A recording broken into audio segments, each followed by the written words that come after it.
Bienvenue dans la mission Abondance de partage au peuple.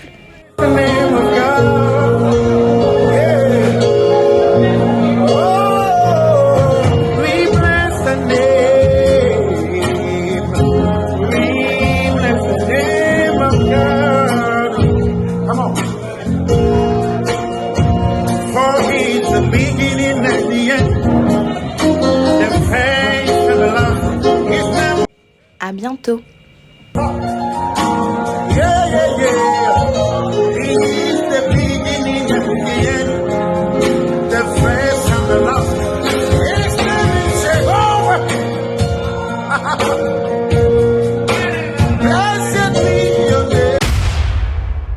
Les murmures, un frein à l'accomplissement des promesses. Les murmures attirent la colère de Dieu sur ceux qui les font entendre. Les murmures retardent la manifestation des bénédictions. Les murmures retardent la manifestation des grâces et la manifestation des faveurs de Dieu dans nos vies. Les murmures, bien-aimés dans le Seigneur, retardent le plan de Dieu dans nos vies. C'est à cause des murmures que Dieu fit errer le peuple d'Israël dans le désert pendant 40 ans, alors que les Israélites avaient un prophète puissamment oint à leur côté. Les murmures peuvent retarder ou freiner le plan de Dieu pour ta vie, bien-aimé dans le Seigneur, même si tu es à côté d'un véritable oint de Dieu. Si le peuple d'Israël a erré pendant 40 ans dans le désert, ce n'est pas parce qu'il ne trouvait pas le chemin de la terre promise, mais plutôt c'est parce qu'il ne cessait de murmurer contre Dieu et contre son oint. Les murmures entraînent la rébellion et la désobéissance. Lorsque vous avez l'habitude de murmurer, cela va vous entraîner à la rébellion et cela va vous entraîner à la désobéissance. À force de murmurer, le peuple d'Israël se rébella et désobéissa à Dieu et envers son serviteur Moïse.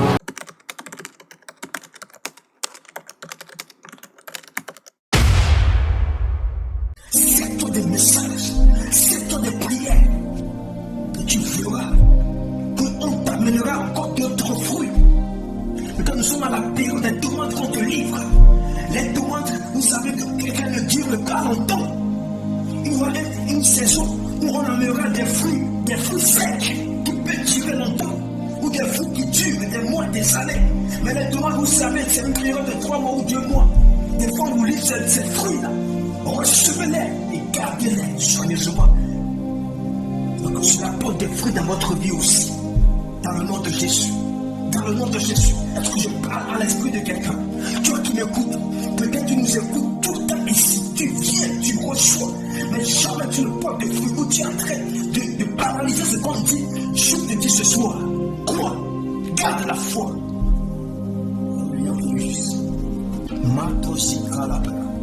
Alléluia. Que Dieu te bénisse. Tu es la bienvenue encore. Installe-toi. Pose-toi confortablement.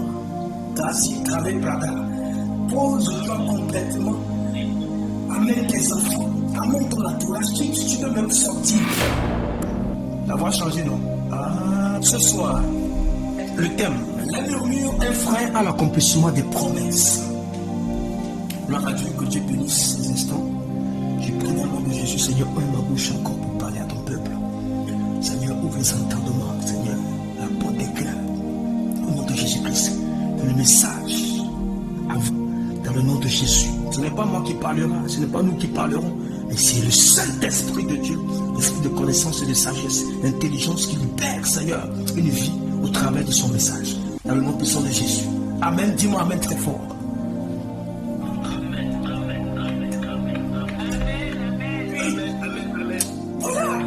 Les amens ne sont pas vitaminés. Amen. La murmure, un frein à l'accomplissement des promesses. Je me rappelle quand j'étais à l'université, par grâce, Dieu m'a fait quand même amener à l'université. Ce n'est pas tout le monde. Il y a d'autres qui ont fait, ils n'ont pas trouvé de travail, mais nous, on n'a même pas fait l'université, Dieu nous a donné du travail. Je suis béni Seigneur pour ce temps-là. Je prie pour un jeune. Même si tu es à l'université, que Dieu te donne du travail après. Vous si tu n'as pas l'argent pour fréquenter, que tu donnes la scolarité, tout ce qu'il faut, les moyens qu'il faut, dans le nom de Jésus. À l'université, je me rappelle dans les amphis ou dans les salles où on recevait les matières, les épreuves, tout ça. Il y a un temps, quand on voit des professeurs bizarres, surtout quand on était au lycée, avant d'aller à l'université, les professeurs de philosophie, ils étaient toujours des hommes bizarres. C'est des philosophes ici, ou des profs de philosophie. Je ne suis pas contre la philosophie, ni contre le prof, mais c'est que c'est ce qui va avec. Les profs de philo, ils ont des tenues bizarres. Ils s'habillent comme des hommes d'ancien temps, avec un gros sac, une grosse valise, ou c'est un sac, je ne sais pas si c'est un sac ou une grosse valise. Et ils viennent à l'école comme ça. Quand ils disent bonjour les élèves, on commence à murmurer. Moi, je l'avais fait. Que Dieu me pardonne, je l'avais fait. Parce que déjà, quand tu vois la tête du professeur, tu n'as pas envie de suivre son cours. Et quand il lève le bras sur tout, tu vas voir ces chemises machinantes qui tombent comme ça par terre. Parce que c'est trop gros. Est-ce que quelqu'un se rappelle quand tu fais le sein, tu fais la très sainte, tu as oublié, professeur de philosophie. Souvent même qui ne se plaignent pas. Cheveux bizarres. Je ne sais pas la quelqu'un. Les profs de philo, jamais la philosophie. Et à l'examen, j'avais eu 4. Dieu même savait que je n'avais pas, donc il ne m'a pas donné une bonne moyenne, mais j'avais quand même eu des 18, des 17, un peu partout pour combler le tout. Et on murmurait. Bien aimé, à l'école, on a tous murmuré. Surtout, quand on nous donne des exercices assez costauds à traiter, on commence par murmurer tout de suite. Tout le monde, ici, si tu as la carte de fréquenter, nous l'avions fait. Et dans nos quartiers, les voisins avec des histoires incompréhensibles, il y a toujours dans le quartier un homme, une femme qui toujours fait des histoires ou crée des histoires dans le quartier. Et les gens sont dégoûtés. Les gens murmurent quand on voit sa tête. Et quand elle annonce commencer encore des histoires, les gens murmurent. Et quand tu vas vouloir répondre ou va aller à sa rencontre, ça causera des querelles. Des querelles, des disputes, des incompréhensions. Ça crée la division entre les familles des quartiers. Moi, je me rappelais, un homme était dans mon quartier. Bon, il était un peu mentalement, un peu bizarre aussi mentalement. Qu'est-ce qu'il faisait? Le soir, il sort, il insulte tout le monde. Tu vois, au moins sur 2 km comme ça, il insulte tout le monde, toutes les familles. Il raconte des histoires pour pouvoir insulter indirectement. Voilà, insulter indirectement. Et tu sens que le gars, on dit que bon, mentalement ça ne va pas. Mais il est très intelligent à insulter les gens. Il est très intelligent à insulter les gens. Donc il insulte pas les mamans, il raconte des histoires, mais il insulte, il provoque les gens, il menace les gens. Un jour, la seule dame que toujours, il est même plus pour elle. Elle a trouvé des terrains et son mari ont bâti une maison. Je lui ai dit Seigneur pour lui faire la gloire. La seule en ce temps, elle était jeune, c'était une jeune fille belle, bien costaud. Elle était dans une maison que j'aimais beaucoup, j'allais beaucoup dans cette maison, c'est les amis. Un jour, elle a mis sa culotte. Vous voyez, quand les filles se fâchent dans les quartiers, elle a attaché le pagne à côté. Elle est sortie. L'homme là était là-bas. Quand l'homme a vu la lune de cette jeune fille, je vois comment un homme, plus de 50 ans, qui a 4 enfants, a couru rentrer dans sa maison. Il a pris une vitesse. La jeune fille s'est plantée. Si tu es sors de Paris. Il te dit, il n'est pas sorti jusqu'à on se retrouve le matin. Et maintenant, les gens commencent à murmurer dans le quartier. Le one man show là a été menacé. Et ça a commencé comme ça. Les petits murmures. Je continue mon message. C'est comme ça les murmures naissent. Il faut toujours une situation qui déclenche ou une personne qui déclenche. Alléluia. Je me rappelle aussi d'une histoire dans l'église. Je vais me prendre dans l'église parce que tu penses que c'est seulement le quartier ou c'est à l'école. Dans l'église, il y avait une seule. Notre berger principal avait invité un pasteur de la campagne du village.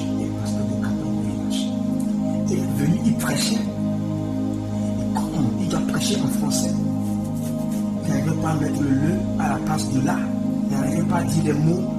Et la prédication rentrait dans la distraction. Parce que les gens qui sont dans la grande ville, donc du coup, ils se disent, mais pasteur, pourquoi tu me fais des choses comme ça? Tu amènes un pasteur qui n'est pas parlé français. Nous, comme on était les appelés, on voyait tout ça, on s'est tué. Ce que le fruit nous disait, ce n'est pas les phrases qu'il prononce, mais c'est le contenu du message. Il y avait une soeur dans la masse, elle s'est moquée, elle a murmuré. Dans la nuit, après le culte, Dieu nous fait assortir, ma fille, 4 heures du matin. Et Dieu lui dit, tu as murmuré contre mon serviteur. La langue française, ce n'est pas toi qui l'as créée. Tu te crois civilisé. Moi, c'est mon serviteur. C'est moi qui l'ai appelé. Le message qu'il a donné, c'est pour guérir un cœur, pas vos cœurs. Et ce jour-là, il a invité pour guérir un cœur. Tu t'es moqué, réponds-toi. Cette soeur, elle me connaissait très bien. Elle est venue se confesser à moi. J'ai prié pour elle. Les murmures par définition, j'aimerais les classer en 3 parties. D'abord, nous allons détailler les murmures avec des bruits légers. Ensuite, les murmures. Ensuite, les murmures contre l'œuvre de Dieu, le service de Dieu et contre sa famille. Et en 3e partie, les murmures silencieux. Les murmures avec des bruits légers. Écoutez-moi très bien. Ce sont des bruits légers, confus et continus. Celles et ceux qui le font parlent doucement. À peine ils ouvrent la bouche ou remuent les lèvres. Et cette personne ou groupe de personnes le font dans le secret. Moi, d'habitude, on le dit dans le travail, les bruits du couloir. Donc, ils font des commentaires à mi-voix, à voix basse, sur une situation ou contre une personne. C'est très bien. Sur une situation ou contre une personne. Sur une situation ou contre une personne. J'ai les 2 cas. Des commentaires, peut-être vrais ou fausses. C'est des murmures avec des bruits légers. Alléluia.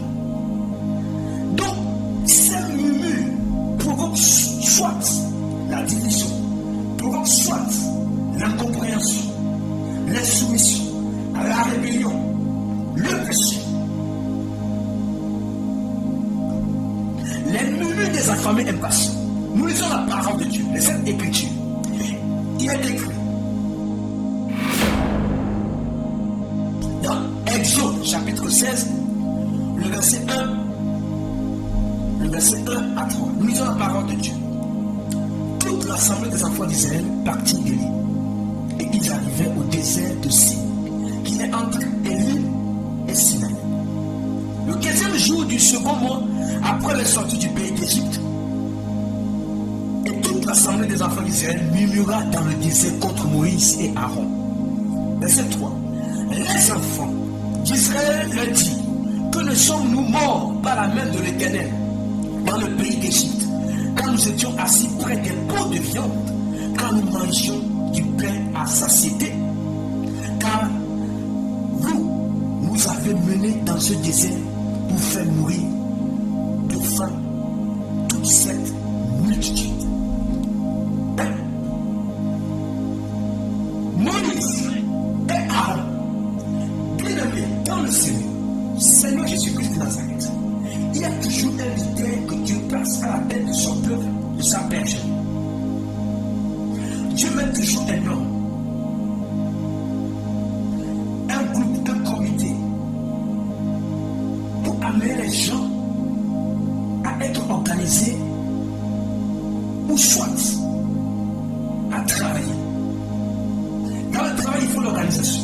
Et dans le travail, il y a des gens qui ont des caractères et des comportements qui peut être bizarres, mais des comportements insupportables. Donc il faut un leader pour recadrer, il faut un leader pour enseigner, il faut un leader pour prier. Moïse était le choisi de Dieu.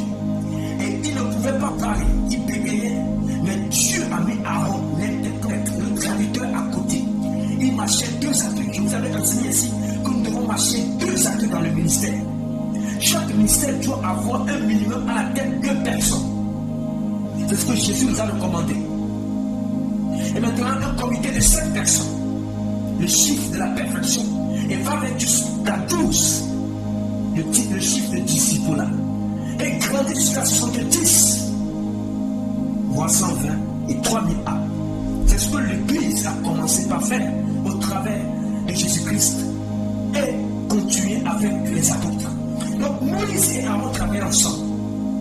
C'est pas le bâton de Moïse, bâton qui représentait Jésus-Christ en ce temps, un symbole de délivrance, de libération. Jésus-Christ représentait un serpent, pas un bâton, et qui a avalé les serpents des magiciens. Ils ont fait des miracles dans la main de Pharaon en Égypte en ce temps. La première puissance, ce n'est pas la Russie, ce n'est pas les États-Unis, ce n'est pas la Chine, mais en ce temps c'était l'Égypte. C'est pourquoi Africains revenaient dans la parole de Dieu. La première puissance était l'Égypte. La première puissance était l'Égypte. C'est pourquoi il est écrit, les premiers seront les derniers, les derniers seront les premiers. Tout Africain, préparez-vous à régner. Préparez-vous à régner. Moïse avait utilisé le bâton, malgré qu'il était de la race juive. Il est venu en Afrique. L'Afrique était puissante avec l'Égypte en ce temps, avec des pharaons, des sorciers en ce temps. Mais il est venu avec Dieu qui livre les enfants d'Israël. Même si c'est des sorciers dans vos villages, dans vos pays, sachez que c'est Dieu qui va vous délivrer. Il a fait une œuvre impeccable. Il a frayé le chemin de la mer rouge, fait passer les enfants d'Israël. Maintenant, 45 jours de marche, les impatients, affamés, ont commencé par crier, murmurer contre la même personne que Dieu a utilisée. Si Dieu a utilisé la même personne pour vous délivrer, il peut encore utiliser la même personne pour vous donner à manger.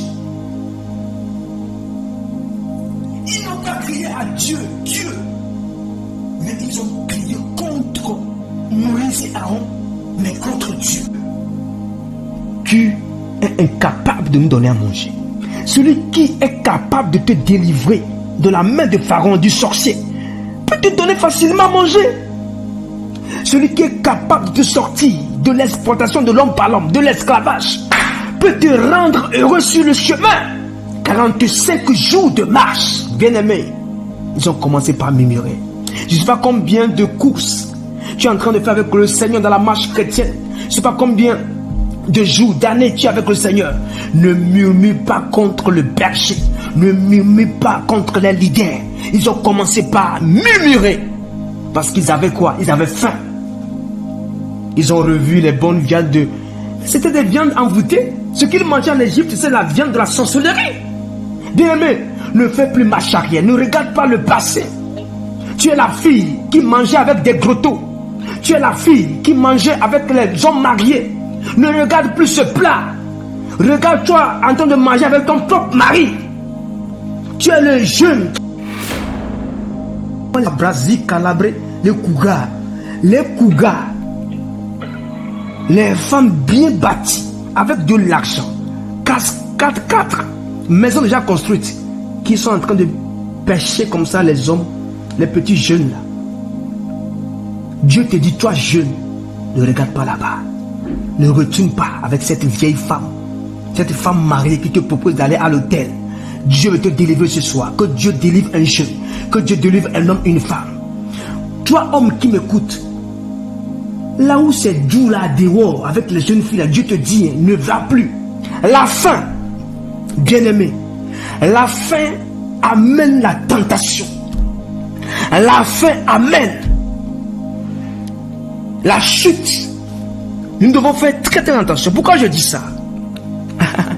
Le Seigneur Jésus-Christ, dans Matthieu chapitre 4, verset 2 à 11, après avoir jeûné 40 jours et 40 nuits, il eut faim. Lui-même nous a démontré que la faim peut te pousser à tomber dans des pièges. Maintenant, le diable s'est présenté. La faim. Le diable savait qu'il avait faim. 40 jours et 40 nuits, c'est normal. Dieu, il était 100% homme et 100% Dieu. Donc, il s'est présenté avec une belle allure, croyant que maintenant c'est fini pour Jésus-Christ. Ah, bien aimé, Jésus ne finit pas comme ça.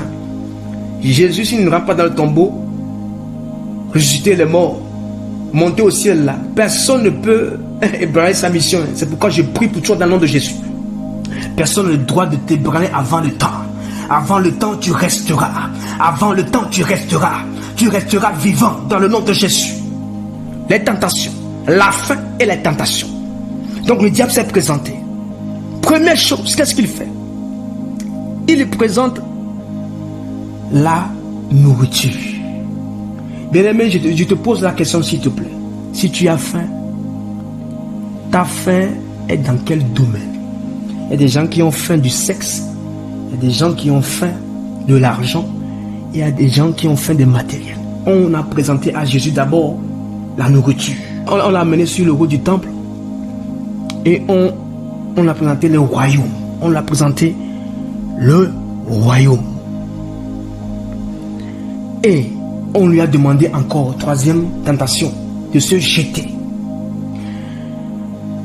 Trois cas, dans la faim, dans la tentation, le diable te présentera la nourriture. Ça peut être une fausse nourriture comme un faux évangile, un mauvais message, une mauvaise parole, une mauvaise pensée.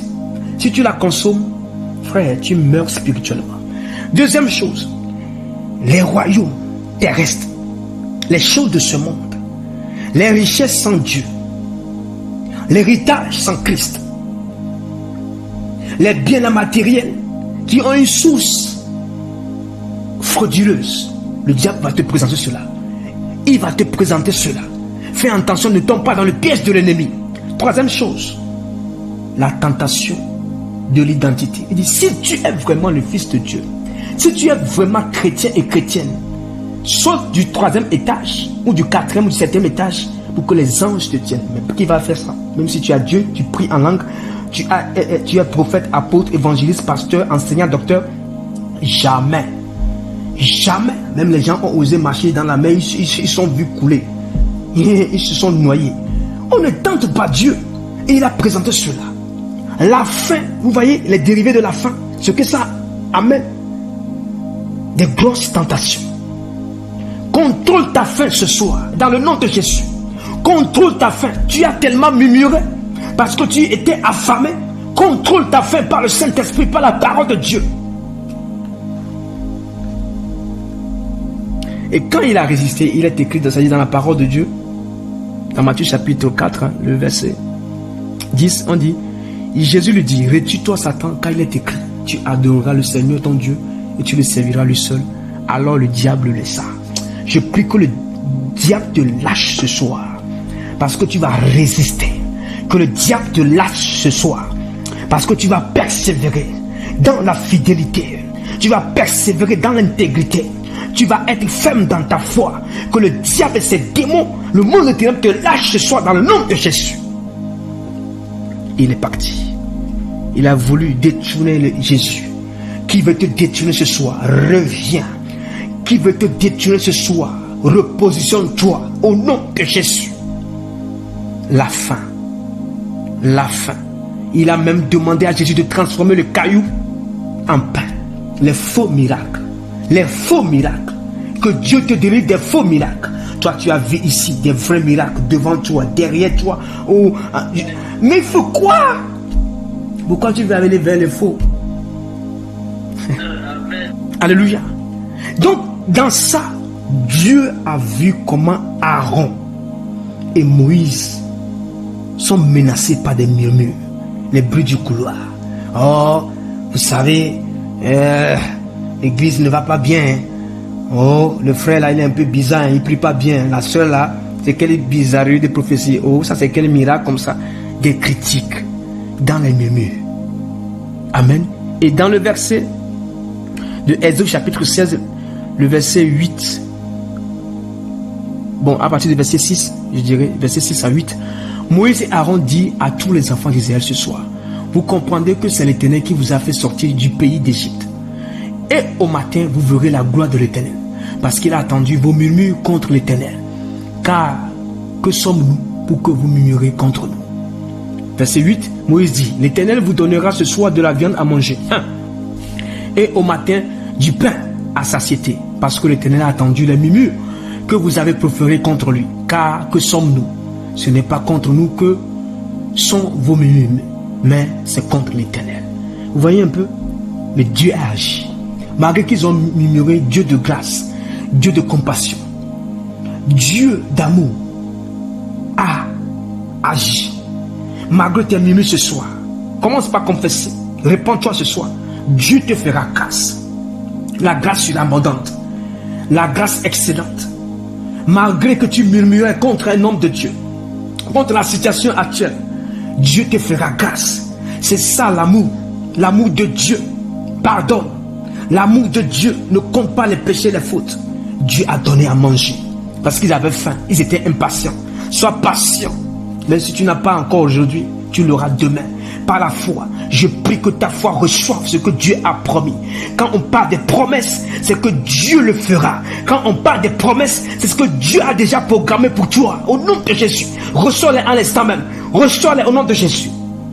Par ta foi, ce que Dieu a déclaré sera exécuté. Dans le nom de Jésus. C'est pourquoi il est écrit dans Néhémie chapitre 9, le verset 19 à 21. Néhémie a confirmé. Néhémie chapitre 9, verset 19 à 21. Dans ton immense miséricorde, verset 19, dans ton immense miséricorde, tu ne les abandonnas pas au désert.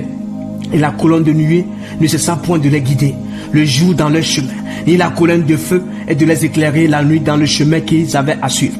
Tu leur donnas ton bon esprit pour les rendre sages. Tu ne refusas point ta manne à leur bouche, et tu leur fournis de l'eau pour leur soif.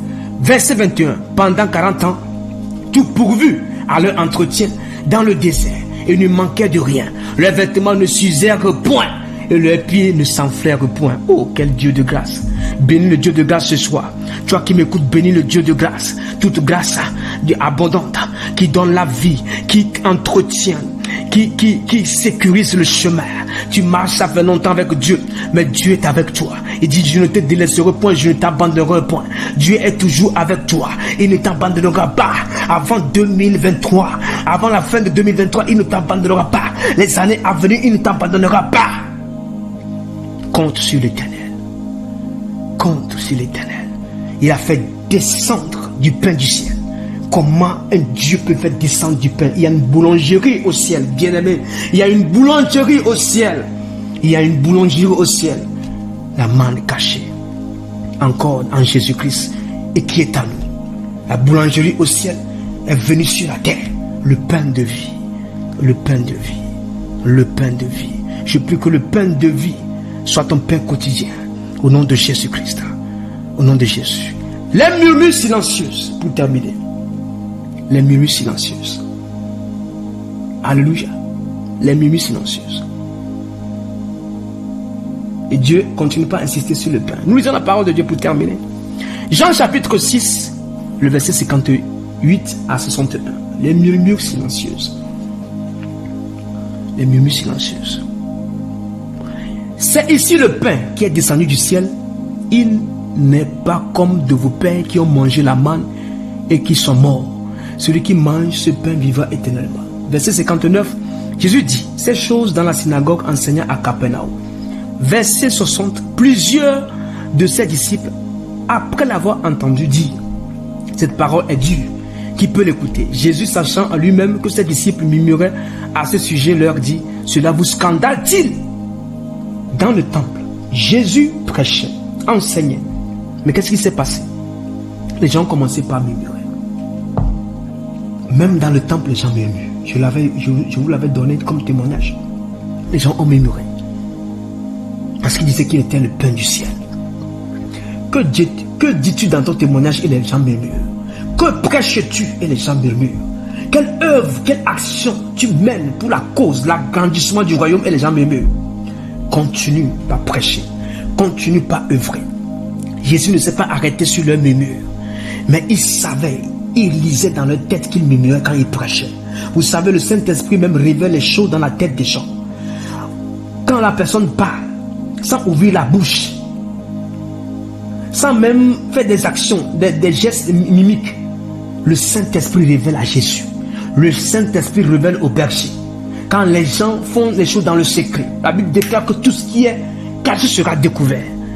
Les murmures silencieuses ont créé des désastres dans les églises, dans les familles, dans les entreprises, dans le lieu de travail. Et ce qui m'a encore touché pour terminer, Nombres chapitre 12, verset 9 à 11. Les murmures contre loin de Dieu et le service de Dieu et sa famille. Murmures silencieuses mais très fort. Nombres 12, verset 9. La colère de l'Éternel s'enflamma contre eux. Et il s'en alla. La nuée se retira de dessus la tente. Et voici, Marie était frappée d'une lèpre blanche comme la neige. Aaron se tourna vers Marie. Et voici, elle avait la lèpre. Alors Aaron dit à Moïse, de grâce, mon Seigneur. Là maintenant, il sait qu'on peut appeler Moïse, mon Seigneur. De grâce, mon Seigneur.